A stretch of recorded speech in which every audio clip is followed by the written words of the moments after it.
All righty, everybody. So, welcome to the Keyless webinar. This is called Let's Talk Biometrics. Thank you, everybody, for joining today for our webinar. So, we've got a lot of great topics and great speakers today. Just a couple of points before we start, just a bit of housekeeping. So, this is a Zoom webinar. So, please put any questions that you have in the chat box. You won't be able to see the questions that you have written, but we will try to get to as many as we can towards the end of the session. This webinar is going to last about 45 minutes, 50 minutes, depending on how much we get through. And without further ado, I'd love to introduce the 4 speakers for this webinar. Brilliant. So let's just start with a round of introductions. Maybe Fabian, you could start. Yeah, thank you. I really should come last, but happy to start. So I'm Fabian, co-founder, CEO of Keyless. We're the leading provider and pioneer in privacy-preserving biometric authentication. And yeah, very happy to be part of this panel today. And thanks everyone for tuning in. Brilliant. And yeah, Maxine, Eve, Sarah, feel free to start. Okay, I'll jump in since you said my name first. I'm Maxine Most. I'm the founder and principal of Acuity Market Intelligence. And Acuity is a strategic consultancy and analyst firm that has been focused on biometric digital identity for more than 20 years now. I'm so happy to be here with my esteemed colleagues and look forward to our conversation. Great. I guess I'll go next. You mentioned me next. Hi, everybody. Eve Mailer. I am the founder of Ven Factory, where we help the tech world develop irresistible identity strategies. I'm a longtime identity strategist, analyst, standards contributor. I was one of the founders of the SAML group. I'm a recent CTO of ForgeRock, as it says here, and I'm a former Forrester security and risk analyst. And I guess I will wrap up the intros. Hi, everyone. My name is Sarah. My journey in digital identity and biometrics started over a decade ago. I spearheaded and led the MyTech transition into becoming an identity company as the first general manager of that business. From there, I've done consulting with banks, e-signature companies, and others independently. I was general manager at Idemia, and as it says in my yellow bubble, most recently, I was the senior vice president of digital identity at MasterCard, where we worked in the decentralized privacy-preserving space, building out a new reusable digital ID network. So I'm very happy to be here. Thank you. Fabulous. Thank you, everybody, for those introductions. Thank you for not talking over each other as well. So yes, what we've got for this webinar is 5 topics that we at Keyless hear coming up constantly when it comes to our solution and the market we're in. So what we're going to do is just show 5 slides with the topic on each of them, and then I'm going to put some of the most common questions that we get about each of these topics to our panelists. So to the panelists, please feel free to jump in and answer at your own, at your own will. If I feel like we're taking too much time, I may sort of scurry us along a little bit, and I may kind of pick on a couple of you here or there if I feel like people haven't had enough time to speak. So without further ado, let's start with our first topic with a wonderful little video here. So deepfakes. It wouldn't really be a biometrics webinar without talking about deepfakes. It's a bit of a hot sort of buzzword at the moment, but it is really something that we see a lot and we hear a lot about it. So there are serious concerns with the use of deepfakes in IDV and KYC processes. My question to the panel is, what has your experience been with this? And how have you seen the deepfake threat develop? Maybe just a couple of comments from me first. I've seen biometrics have kind of like this glorious spring over the last, 5-10 years. But then having had to respond to a new lack of faith by financial institutions, by e-commerce holdings, by consumers themselves, given these voice and video deepfakes. This is a really nicely dramatic one here. And also due to synthetic identity building, where Gen AI has definitely become the most serious factor to be considered in the threat landscape. And one of the things that I see is people not taking biometrics seriously as, if you want to use it as an authentication factor, it's the unusual authentication factor, something that you are. It's not, the right analogy isn't to it's your password. The right analogy is it's your username. It's you. It's identifying of you. I don't know. What have others seen? I'll just jump in for a minute. What I think is so interesting, again, I've been in the biometric space for 20 years now, so I guess that makes me ancient. And I think over the years, what we've seen is a series of different types of attacks that thwart biometrics. I think deepfakes is very dramatic. And so I think in some ways people think about that as more compelling, but I've always thought about biometrics as being a kind of a security arms race. And it's true, as Eve mentioned, since COVID, we've just seen this explosion of the adoption of biometrics because of the demand for remote identity verification. And I'm not trying to diminish the threat of deepfakes. They are a real threat, but I look at it sort of as a continuum in the ongoing arms race between the good guys and the bad guys. And this is true of any security technology. The thing that I think, from my perspective, that seems, unusual, if you will, to use Eve's words, is that people tend to place biometrics, a higher standard on biometrics. Somehow people think if biometrics isn't 100% all the time, then we can't possibly use it for security. And the truth is there is no security technology that is 100% reliable. I mean, passwords are 100% if you have the match, but they just don't tell you anything about the person who's entering them. So I think we have to contextualize all of these threats in terms of understanding that it's an ongoing dynamic, and Gen AI is part of the problem and Gen AI will be part of the solution. Yeah, I'll just chime in there. I agree with that. And to maybe go a step further, I think that biometrics providers have done a good job at keeping the focus on liveness detection, presentation attack detection, injection detection. In my experience, like to your point, Maxine, the arms race, getting deep fakes through at scale is very, very challenging if you're using a good biometrics provider. However, I think maybe ironically, I guess, generative AI and deep fakes are powering scams, which provide such a compelling business case to actually use biometrics to prevent the scams. So is somebody going to deepfake me, deepfake you to try to get into authentication and succeed? Probably not. Maybe some will, but at scale, the answer to that, in my experience, is no. However, can they deepfake the CEO of your bank to send a scam at scale and scare a bunch of people to click on something to give up their username password and create a mass at scale account takeover attack vector? The answer to that is yes. So I think the focus of deep fakes should be kind of less on whether they can get through authentication and more on the impact at scams. Scams in the last year have risen, or successful identity scams, by 1,300%. Deepfakes and AI are powering that, and that is actually why biometrics with strong liveness, presentation attack detection, injection detection should in fact be used. Deepfakes shouldn't scare institutions away from doing that. They should be driving institutions to actually do that.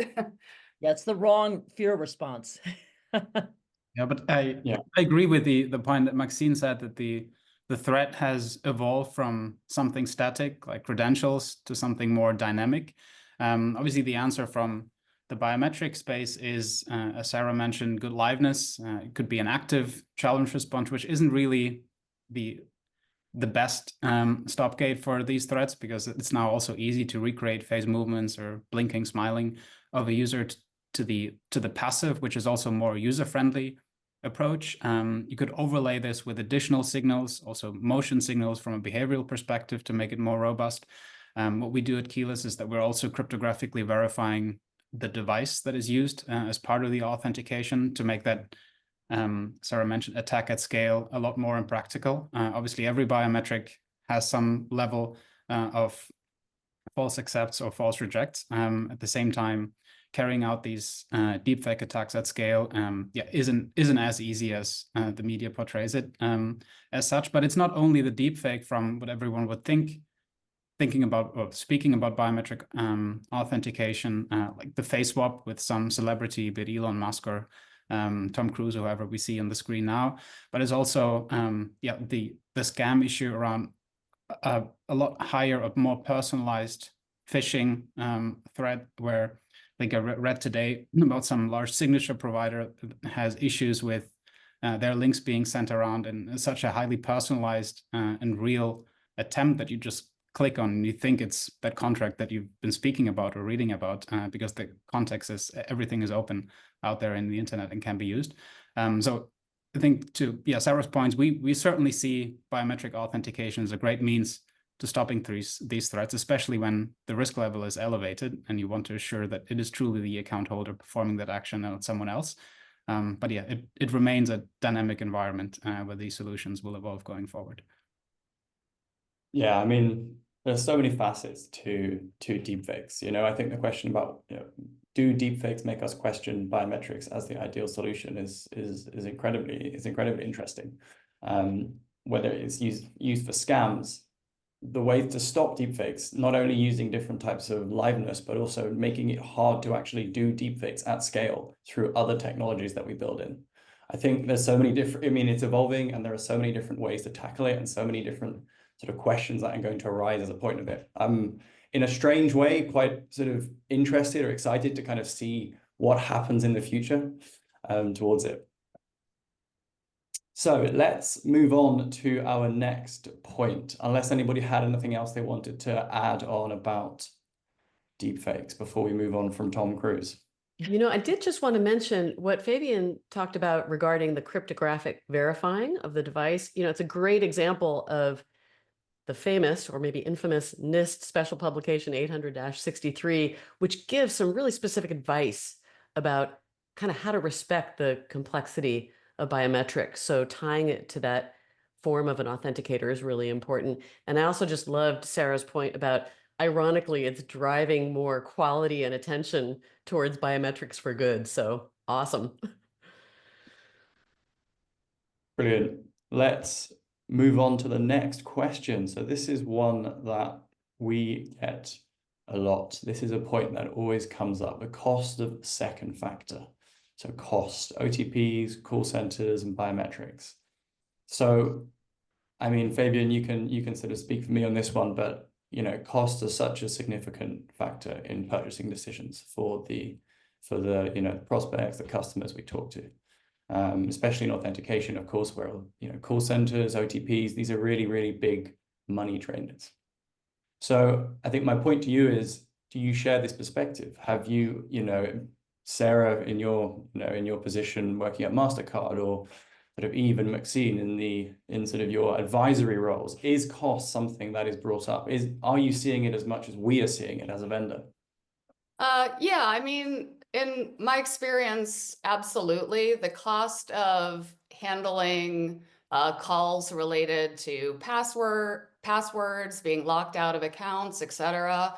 I mean, the average call is maybe $60 to $100, and that's, you know, 50% or more of call volume for many financial institutions. So it makes up a bulk. That type of call makes up a bulk of a lot of that cost.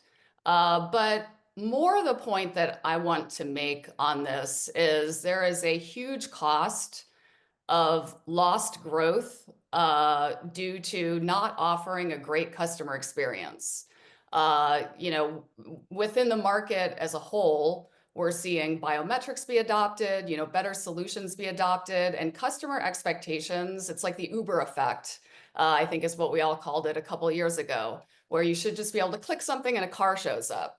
Kind of the same thing with being able to get into your account. Like, it shouldn't be that you ever need to call, or that I have to go through a password reset just to get into my account because I don't remember my password, or I didn't get the SMS, OTP, and that's frustrating. 60-something% of customers, won't try if it's too hard. So you're leaving growth, you're leaving customer happiness, just top line growth, off the table by not sort of moving forward with better solutions. So yes, is there a cost center today that can be shrunk significantly from handling concerns or problems with passwords and accounts? Absolutely, yes. But there's a lot of growth to be received by moving forward with a more elegant solution. Let me just jump in on here, because when I see the word OTP, my head explodes. I don't know if the rest of you are like me, but I am so tired of getting OTPs. I cannot tell you how many times a day I just want to scream, right? I'm logging into my bank from the same location on the same device from the same IP address, and they're sending me an OTP, and I'm like, oh my God, can you just use biometrics? And this, from my perspective, the cost that goes to and it's, ties into what Sarah said, the cost of just enraging your customers on a regular basis is so detrimental to the expansion of the digital identity, or the whole digital commerce ecosystem, right? Like we want to do more of these things easily. We want this to make our lives easier, to I love the Uber effect. There's a million things I would like to press a button, have show up at my house. I can't tell you. And a lot of that, I'm doing through Amazon every day, right? But the idea that you have to be subjected to this constant annoyance impacts the way people feel about your company and the services you provide, regardless of what those services are, whether they're financial services or e-commerce services or your insurance company or your whatever it is. I mean, it's just mind-boggling. And I think, we know, and we've known for years, that replacing poor human-based and password-based authentication with biometrics reduces cost. We know that, right? We know it reduces call center cost. We know it reduces password reset costs, right? But to me right now, because of the barrage that we're all getting of these requests for verification on our phone or our computers, like, to me, that is a huge cost. And it limits the way that people think about expanding their digital engagement, and that is a huge cost. It's dramatic how this is affecting, I think, all of us. And even, in the workforce, we've got a question coming in about, or a comment saying, yeah, workforce authentication, which seems overwhelmingly OTP heavy. And, there's an old saying that you should throw your prototypes away, and it feels like OTPs were the prototype and their time has really ended, and yet they still kind of live on. If you think of these experiences as a collection of user journeys, like taking Sarah's point about the costs of the call center, there's a whole bunch of different ways that we interact as end users, whether as a workforce member or as a consumer. And the friction of the totality of them is increasing at the same time as some of these journeys are leaving security holes. Like, there's some really significant security holes in that kind of call center interaction, the human mediated, account recovery, where if you can design them as a whole, you don't have to compromise as much as we used to think about security versus experience anymore. And that's largely due to biometrics being in the picture in a way that can be well designed. And that's actually, just to expand on that a bit, through my experience at MasterCard and other places working with customers, that has become a focus, I would say, for sort of leading institutions, as they realize that not only is it a cost center to have customer support handling this, it's also increased cost because their authentication processes rely on things you know. So they're setting up basically account takeovers. And do you want to lose customers by allowing, them to be victims of fraud? I mean, the cost snowballs. So I completely agree with your point, Eve, that every channel that a company has should be consistently secured, ideally using biometrics. If people need to speak to someone, great, they can get in using kind of that same method and just remove all the friction, remove a bunch of cost, and improve the user experience. Those who are on the path to do that first, in my view, will win because people flow to the easier user experiences. Fraudsters flow to those who are leaving the gaps. Yeah, I think, I mean, from our perspective, it's basically what you've said, and what Eve alluded to is looking at the entire journey or strong authentication as a whole from, say, a total cost of ownership perspective, not just optimizing for one specific aspect. And there's the user experience or the opportunity cost with a bad user experience when you put too many factors into play or too many stop gates. At the same time, there's the operational effort, especially the account recovery use case, where not all biometric comes in equal, and there are certain biometrics that won't really help in that journey. And then it gets escalated to the call center, which adds friction, takes time, and certainly is very costly. And then there's the more hidden security or fraud, ATO fraud cost. And ultimately the residual risk with some of these systems from a compliance and ultimate risk perspective in putting certain solutions into play that also remains, that needs to be looked at as well. So there's not just one specific item in a solution to optimize for, but really looking at the entire picture, and then certain additional challenge channels, whether that's just the mobile, but then the web channel remains completely different or disjointed, and you may send or use one solution for one particular channel, but the other channel remains completely insecure, or the SMS OTP is the only means to truly securing a particular high-risk action, which then remains the weakest link in that specific item that remains to get attacked. I just think we need to turn this whole thing on its head. With people have the concept that somehow a call center and a human being make the process more secure, more efficient, more reliable. And I think we all know that is absolutely wrong. And I think we need to start turning that story on its head and saying, this legacy method you're using is threatening to your organization. Yeah, you cannot talk about cost without the effect on the user, without user experience, customer experience. A lot of the time, so I work in the marketing team here, and a lot of the information I get about prospecting customers comes through Fabian. And when I ask him about cost, the first thing he'll say is, yes, but it's user experience. There's much more than a monetary cost to all of to OTPs, to call centers. Yeah, and if you look at solving the operational problem and the fraud problem through the lens of customer experience, if you focus on customer experience, you're gonna improve that experience, which creates a lot of value. And from my perspective, if you do it correctly, and I think even Sarah talked about this, like, you have to actually understand how to build these solutions correctly, accurately, privacy in a way that's privacy enhancing. You get the fraud reduction and the operational cost cutting on the back end if you start with the experience of the user, if you are looking at integrating these advanced biometric technologies. Yes, exactly. Let's move on then to our third topic. So we've just spoken about cost. The next one is IDV and ongoing authentication. So bridging the gap. So what we mean about this is bridging the gap between enrollment and authentication, the process of setting up your digital identity and then using it to authenticate yourself whenever you carry out actions associated with risk. And we found that account takeover prevention often focuses on this kind of enrollment step, the kind of account creation step.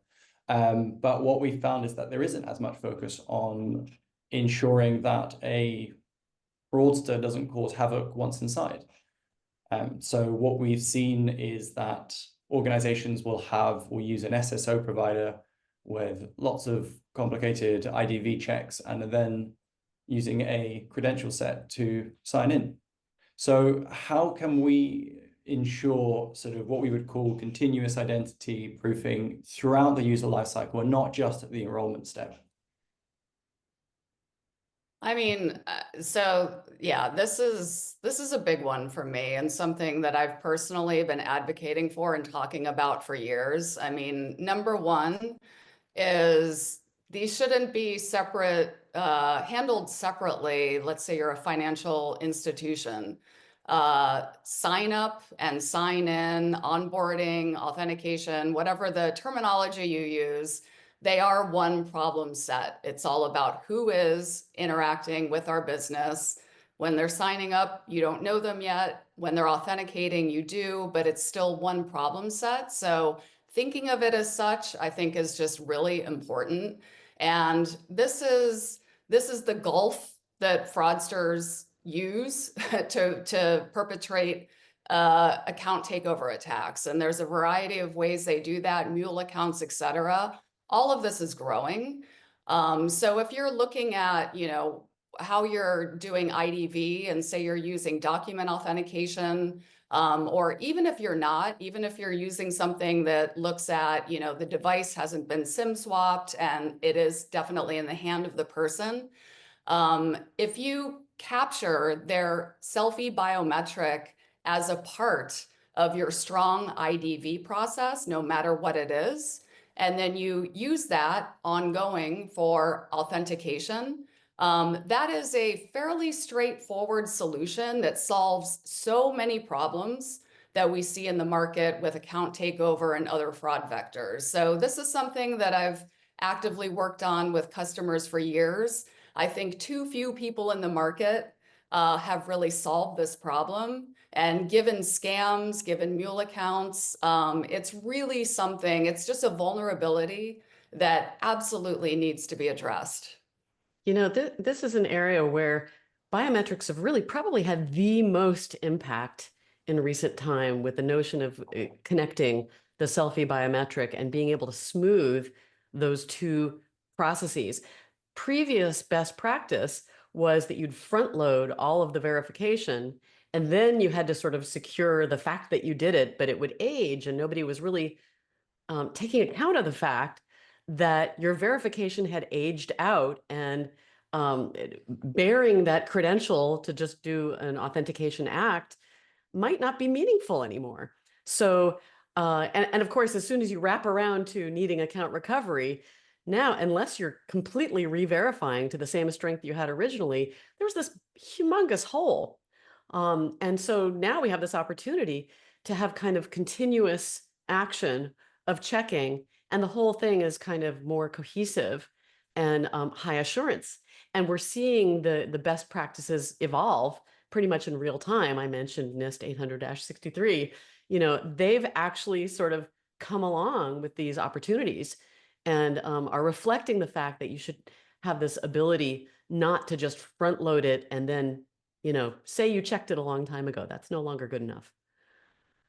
And I just want to jump in and say, one of the most important things when you're going through this process and using selfie identification is to make sure you have liveness and presentation attack detection incorporated into that process when you are enrolling someone and when you are verifying them, right? So you don't create, and it goes to, what even and Sarah talking about, like you have to have a solution that is engineered to solve the problem and not just try to look at it as one piece of the puzzle, right? It has to be a comprehensive view of your relationship to a customer, the experience they have, and the security and privacy enhancement that is embedded in that entire process.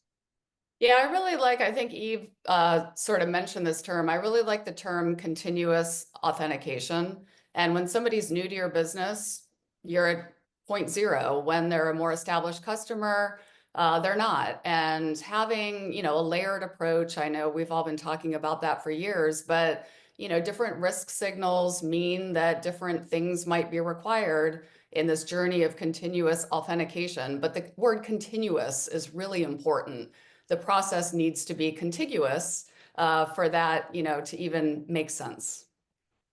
Yeah, what we've seen is that there's been a very strong focus on the account opening journey, also the IDV process and identifying or verifying the identity of a person as part of creating the account. But then once the account has been opened, you get your credentials, SMS, OTPs, because you've also added the mobile number as part of the onboarding process. And that's how ongoing authentication has happened. And with that rapid increase and continued increase in account takeover fraud, that has shifted. 12 months ago, at least for us at Keyless, we've seen a very strong emphasis on the ongoing authentication journeys rather than that initial identity verification. But obviously what needs to happen is that you can connect the onboarding and the ongoing authentication, leveraging the same selfie information that has been captured and validated or verified at the beginning to then re-authenticate the user continuously, whether that's a login, a step-up action, a payment confirmation, adding new devices to the account, or recovering the account in a way that is frictionless and looks and feels like Face ID, but truly assures the identity of the user and the genuine account holder.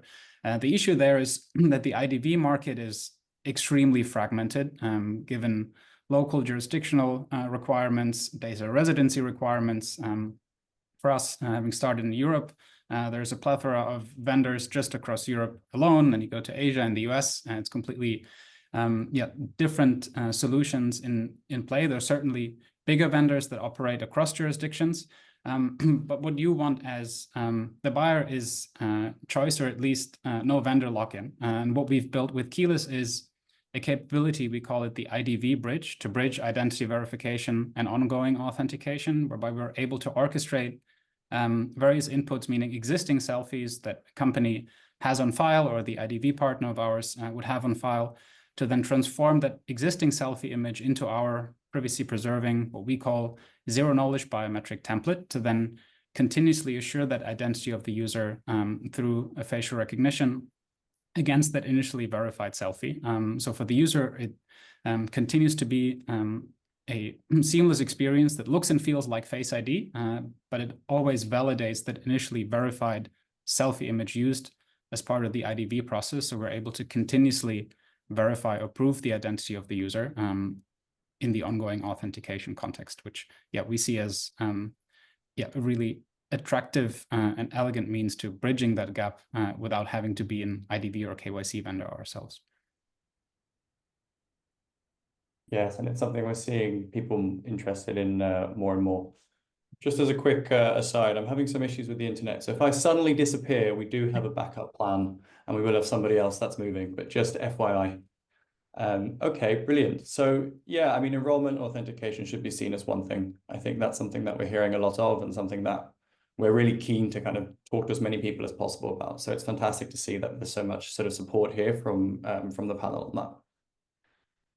Let's jump to the next question.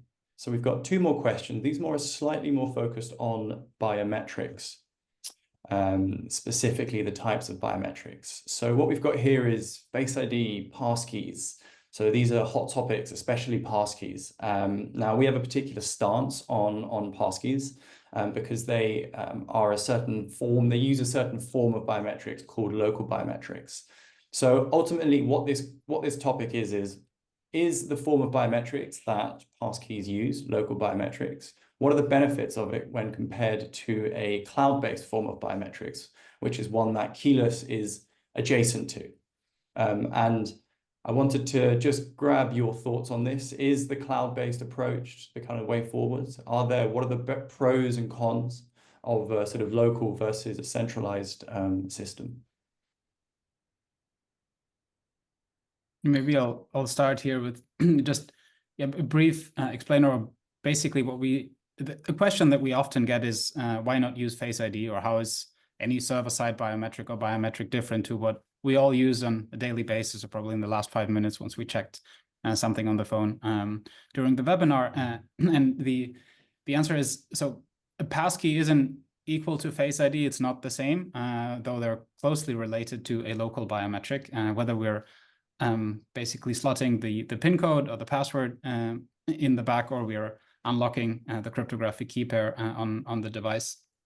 is that the Face ID approach, to call it that way, or the local biometric approach, device native approach, is performing that match of the face that you present into the camera against a locally stored template. So it is bound and reliant on that very particular device that we use. If we use a different device, we have to enroll our face again on that new device. So it doesn't really authenticate us as the person behind the device. It rather unlocks the device as something we possess. So account recovery is a major challenge with that modality. On the other side, the server side, centralized biometric approach truly authenticates the user. It's agnostic to the device that we use, but it comes with the disadvantage. And on the flip side, the great advantage that that Face ID approach has in having to store sensitive personal information or biometric data on the server to do that remote matching that happens on the server side, or the database that's required to do so. So the great advantage of Face ID and the local approach is that there's no biometric data that ever leaves the device, which also in turn comes with a big challenge of not being able to truly authenticate the user, but rather unlocking the device as something we possess. Device-based biometrics are great for your proving that, you have a device. and honestly, we all know when for example, when Apple first came out with the 5C, you could roll 5 different faces onto a device. There is no and now I think it's down to 2. These devices don't have intelligence about who is accessing the device. They just know that they have some template stored and the person matches the template, right? It doesn't give you any real information. It's fine for unlocking devices. I mean, I think that this centralized, decentralized kind of quandary to me is misunderstood, because to have truly secure biometric-based identity systems, and to me, those are the only secure digital identity systems, because if you don't have biometrics, you literally have no way to link a human to their digital identity. So the truth is, it's not either or, it's both and. We need hybrid systems. We need systems of record where individuals can have their identities vetted. This works super well in countries that have national ID programs with live biometric enrollment, because that's the tightest connection and binding you can have. It's also, for example, in the US, if you have a global entry or TSA pre, you do a live enrollment with your biometric. So the biometric data is linked to that human, right? So we have to have systems of record where we're doing that kind of identity verification. The question then becomes, out in the world, when we are verifying or we're verifying or authenticating people's identities, how much do you have to rely on those foundational identity records, ground truth records, right? And it really depends on the kind of transaction. I always like to say, if I'm buying a soda from a vending machine or trying to go through the gate to get onto a metro system, right? I don't really need a high level of identity verification. If I'm going to transfer $10,000 to Eve from my bank account, then I do. And so I think we have to start thinking about, what does the ecosystem look like? What level of risk and value is associated with a specific transaction? And what kind of verification do we need? Is device verification enough? And in that case, Face ID, passkeys, okay, fine. But when we are dealing with riskier or higher value transactions, at what level do we need to go then refer to these ground truth foundational identity records? And so it's complex. It's, and I think people kind of pass over, passkeys, there's the solution to everything. No, they're the solution to some things, and they need to be used within the appropriate context, and then they're very effective. Yeah, I strongly agree with that. And during my time at MasterCard, we actually did use a waterfall approach, which is, I think, somewhat what you articulated, because what we built dealt with a variety of different use cases. Some of them were lower risk, some of them were higher risk. And we felt that Face ID was appropriate in some instances, but not where a high level of assurance, a high risk transaction was in play. Then you need the actual biometric linking that human definitively to that given transaction. I would just like to say that, kudos to the FIDO team. Passkeys although not solving entirely the problem of knowing it is that individual on the other side, it has solved a very significant problem in market with phishing scams being a phishing-resistant form of check. And their purpose is really to scale that to combat a wide swath of those scams and fraud. So it's been an excellent solution for what it was set out to solve for, but it would not be an appropriate solution for, you know, financial services or others that really do require knowing that I am Sarah, I am here opening the device. It doesn't solve that problem. That doesn't mean it's not a great solution that's been exceedingly successful at solving what they, you know, sought out to do.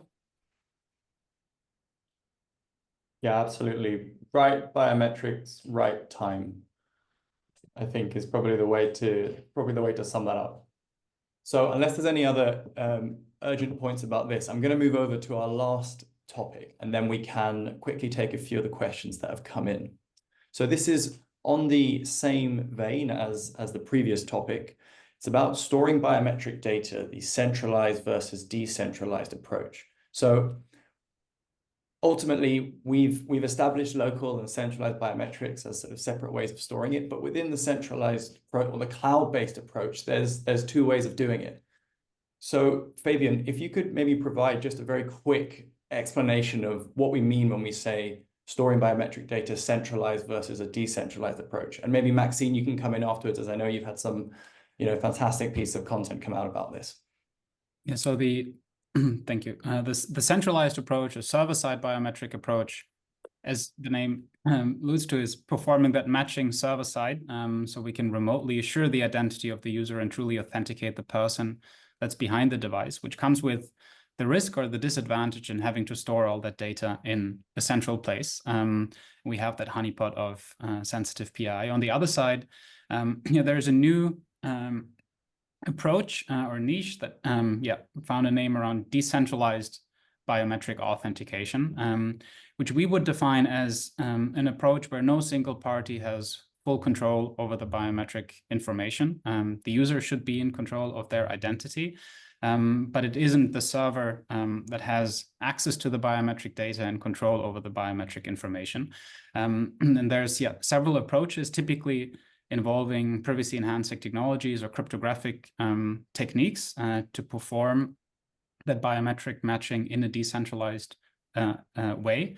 Our approach at Keyless to decentralized biometric is something that we call zero-knowledge biometric authentication. And that isn't just an approach where no single party has full control over the biometric data. We go beyond that in the sense that there is no biometric data that we store at all. There's no biometric template on the user's device in the secure enclave or the TEE, which one of the questions also asked was certainly older phones or devices without a TEE, trusted execution environment, or the secure enclave is obviously a lot more prone to risks and malware and hardware attacks than the newest generations where those technologies exist.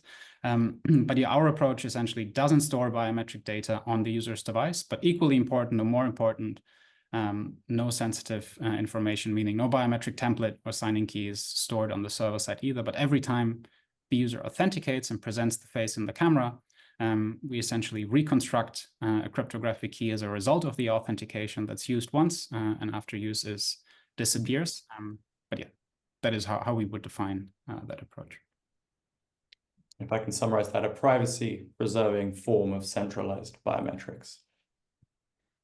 Yeah, maybe I can comment on that a little bit, because one of the things I find fascinating about the approach is it affects your ability in a positive way to design the user journeys that we were talking about before.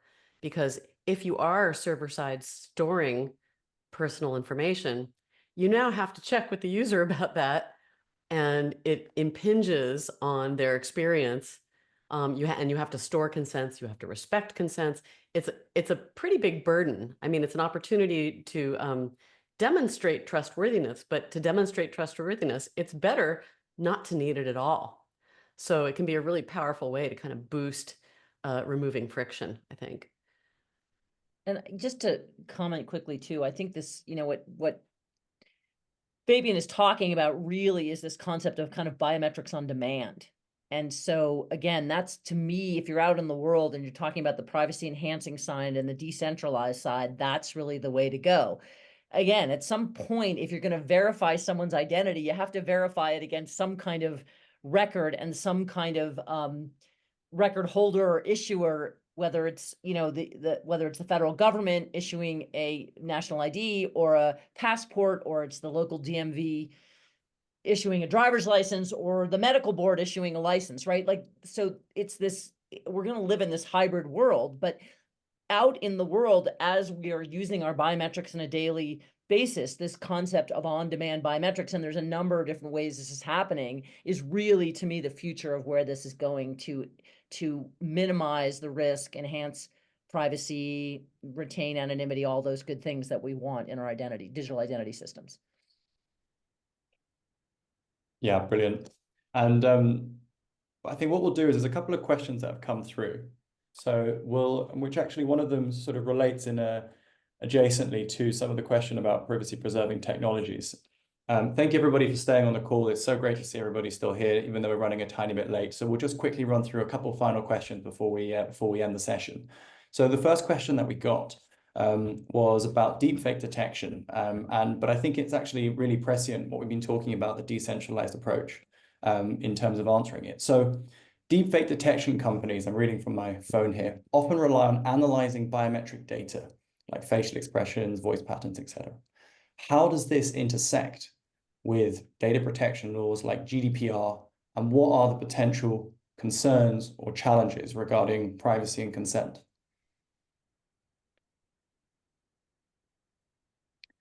Maybe for this one, I can put someone on the hot seat. Fabian, would you like to answer this question in terms of, you know, how does sort of deepfake detection companies, how does analyzing biometric traits intersect with data protection laws like GDPR? Yep. No, it's a great question. I think it's not only deepfakes, but in that instance, biometric authentication overall, and all sorts of personal identifiable information, and certainly biometrics is a sensitive type of that type of data that you collect and store, and the consent that needs to be explicitly managed in many of these scenarios.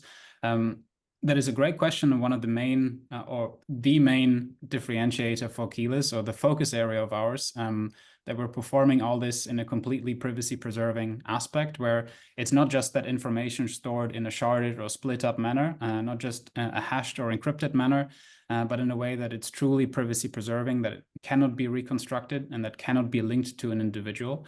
With Keyless specifically, we're performing all the face matching and the passive liveness on the user's device as part of our SDK. So we're not having any server-side SDK that performs the biometric matching, nor essentially the deepfake detection, which is important because we want and need the user to remain in control of their information, and we do not want that any biometric data leaves the device at any point in time. And that is something that is already deployed with large financial organization. It's confirmed by European regulators under the GDPR. So it isn't just a theoretical technology that's out there or works in a lab, but it is deployed with tens of millions of users today. And yeah, it requires that many of these procedures would run locally on the user's device, so that none of that sensitive information would ever leave the device. But it could be done leveraging some of those privacy enhancing technologies, that matching can actually happen server-side, so you're not dependent on a particular device, but you can perform this in a device agnostic and channel agnostic way of truly authenticating the person rather than continuing to unlock your phone. Thank you, Fabian. And quickly running on to the next question, I might put this one out to the panel, is sort of many biometrics and liveness detection, deepfake detection companies often sort of restrict access to their proprietary software. How have you seen, you know, how are the efforts going to promote transparency and sort of independent evaluation of these technologies? How have you seen that in the market? I'll just comment on one thing that I think is a great initiative, which is the deepfake-o-meter, kind of open source testing. And, I think security communities are strengthened by actually being communities and sharing information. And that's a great example of that. Yeah, and I think the scope of some of the independent testing has been increasing as the need has increased. Like NIST has biometric algorithm testing, which is quite robust and tests, along different dimensions. They are also either still working on or active with, I'm actually not sure exactly where it is in the process, government issued ID authenticity testing. So that is something that will be standardized and something that people can refer to soon.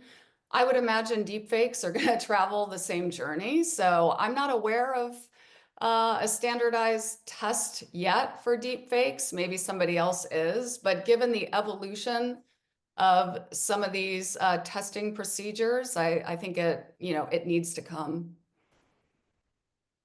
I couldn't agree more. I would also just, mention there's a Kantar initiative has a group on deepfakes that we're actually initial group just wrapping up right now on our initial discussion group that will be hopefully growing into something else. And part of that is just to be a resource to kind of collect information on sort of what the state of deepfakes is right now. And, there are some of the critical companies in the industry that are addressing this are involved in that process, and one of the, kind of, I think, recommendations that's going to come out of that is kind of regulation standards. That's really critical. And part of that is there are a list of sort of related standards, but, this is new and, relatively new. And so we're trying to wrap our arms around it as an industry. But I think every biometric face recognition company and voice recognition company out there right now are extremely focused on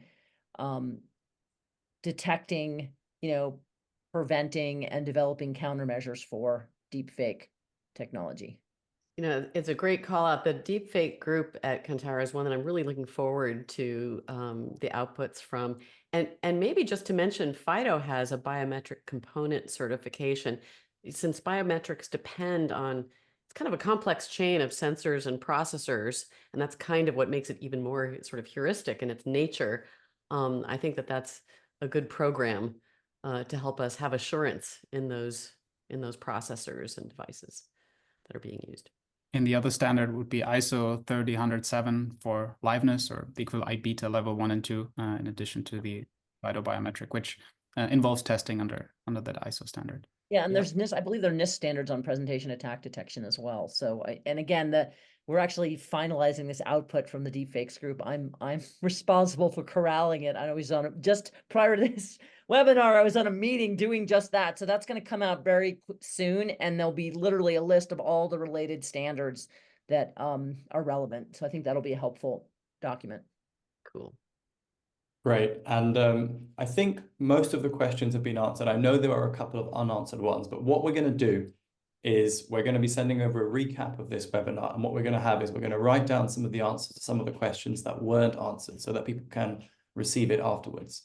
But on that bombshell, I want to thank Eve, Maxine, Sarah, and Fabian. Thank you very much for joining us on our Let's Talk Biometrics webinar. I hope the audience, I hope all of you enjoyed your time. If you have any questions, anything you wanted to ask us, please reach out. I think you all know who we are at this point. So I just wanted to say thank you again to all of our panelists. Thank you. Thank you all. Thank you very much. Fantastic. I think then we can wrap up the webinar.